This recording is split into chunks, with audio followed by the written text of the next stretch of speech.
सफलता स्वयं चलकर आएगी, बस ये कर लीजिए। सक्सेस मंत्र में स्वागत, वेलकम, नमस्कार, प्रणाम। मित्र, मैं आपसे कह रहा हूँ कि जीवन में आपको निराश होने की कतई ज़रूरत नहीं है, हताश होने की ज़रूरत ही नहीं है और अगल बगल झांकने की भी ज़रूरत नहीं है।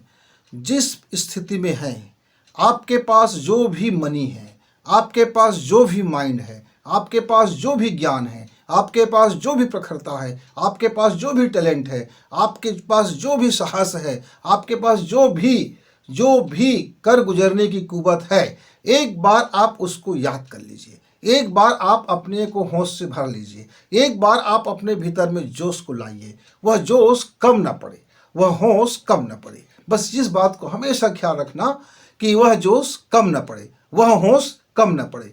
क्योंकि यदि आप होश में नहीं रहोगे, आप बेहोशी से किसी कार्य को हाथ में लोगे, आप बेहोशी से अपना गोल तैयार करोगे, तो फिर वह गोल में कहीं न कहीं लोचा होगा और फिर आपको फेलियर होने का से गुजरना पड़ेगा।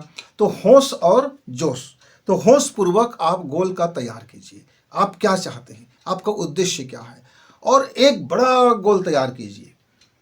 आप अपनी प्रतिभा के आज जो आपके पास औकात है उससे 10 गुना बड़ा गोल तैयार कीजिए। उस 10 गुने बड़े गोल को भी आप आसानी से प्राप्त कर सकते हो। अब उस गोल को प्राप्त करने के लिए फिर क्या करें मित्र? आप उस गोल को प्राप्त क्यों करना चाहते हो, यह उद्देश्य एकदम स्पष्ट हो, आपका पर्पस एकदम स्पष्ट हो, कहीं उसमें कन्फ्यूजन, किंतु परंतु बट वगैरह वगैरह का कोई स्थान नहीं।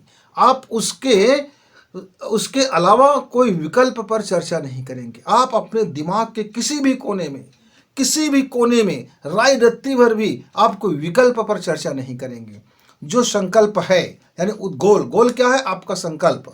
और पर्पस यानी उद्देश्य, आपका उद्देश्य। उस उद्देश्य को प्राप्ति करने के पीछे आप उसका समायोजन कैसे करेंगे? आपको मिल गया, मान लीजिए, पर कल्पना कीजिए आप 1 करोड़ चाहते हैं और आपने एक बिजनेस किया और आपको 1 करोड़ मिल गया, फिर आगे क्या? तो आपका गोल एकदम साफ सुथरा हो कि इसके बाद मैं ये करूँगा। फिर बाद में सोचना नहीं है, आप पहले से सोच के रखिए कि आपका जो भी उद्देश्य है उसका और क्या व्यापक प्रभाव होगा, आपका उसके क्या फलक होंगे, क्या उसके ज़मीन होगा। ऐसा हवा हवाई गोल बना लेंगे तो फिर आपकी सफलता भी हवा हवाई हो जाएगा। फिर क्या करना होगा? आप उसमें अपना दृष्टिकोण बना दीजिए। इसी दृष्टिकोण को मैं होश बोलता हूँ। यह विवेचना की शक्ति है, यह विवेक की शक्ति है, यह आपके अंदर में क्षमता को आकलन करने की शक्ति है, और यह आपके टाइम और स्पेस को भरने की शक्ति है। और आप अपने टाइमिंग को ख्याल रखेंगे कि आपको जो उद्देश्य खंडों में जो आपने बांट रखा था, स्टेप बाय स्टेप, वो आपको याद दिलाते रहेंगे। और मित्र, आप समझ गए, पक्की समझ गए, ये सफलता चल के आएगी। आप याद रखिए, यदि आपने उस गोल में आप अपना पर्पस, उस पर्पस में अपने विजन, ये तीनों के यदि मिला देते हैं तो इसके इक्वल हो जाता है आपकी सक्सेसफुल। इन तीनों में होश बना रहे और इन तीनों के प्रति जोश बना रहे, ये इसका ख्याल आपको बराबर रखना है, इसको मेंटेन करना है कि आप जीवन में सोते जागते उड़ते बैठते कभी भी किसी भी वक्त आप इनको भूले ना।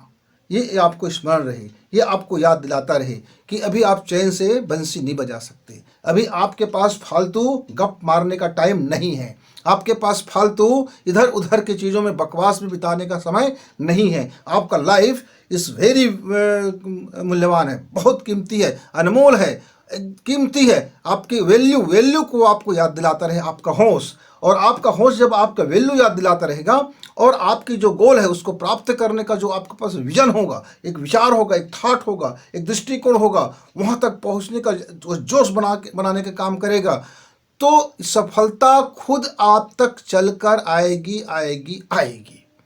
मित्रों, आप मान लीजिए कि ऐसा वैसा वाली कोई बात नहीं है, मान लीजिए वाला बात ही नहीं है, सफलता आएगी।